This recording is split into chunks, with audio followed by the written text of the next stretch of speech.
the town of Sandwich will be 375 years old in 2014, and we will have a year-long celebration full of wonderful events. Hi, I'm DC Huntley, and one of those events will be Bash Days, Bringing Alive Sandwich History. Joining me is event manager Bill Daly. Welcome. Thank you, DC. Pleasure to be here. This is not a one-day event, correct? It is not. We are going to have 4 separate days beginning in May, June, July, and August.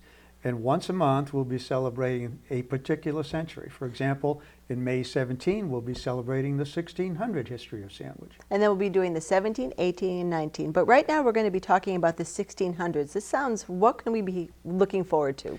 Well, first of all, I should tell our listeners that what we want to see is a fun event.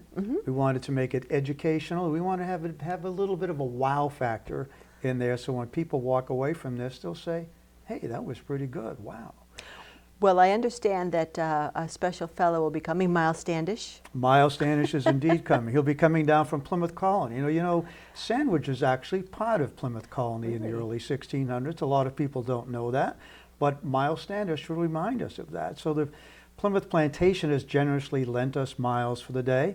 He'll be coming down to meet Reverend Smith, amongst other people. And Reverend Smith was the first occupant of what we call the Hoxie House.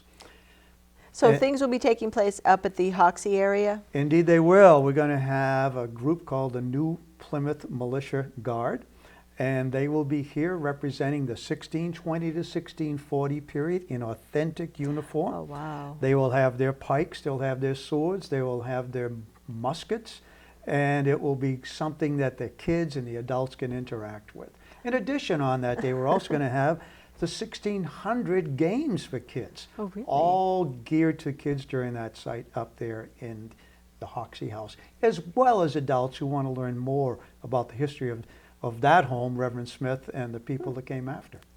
Now, it's taking place also in another section, not just at Hoxie House, but you can move on down Water Street. True, we want to have activity all throughout the historic area, and one of the places that we're going to be dealing with is right in the village, and we're going to have our Native Americans, the first indigenous people, the Wampanoags, holding a summer camp. Oh, wow. Right there in the center of town. They'll be demonstrating their skills, including how to make and how they made a boat during that period of time, and not by chiseling it out, by actually burning it out with slow charcoal and wood.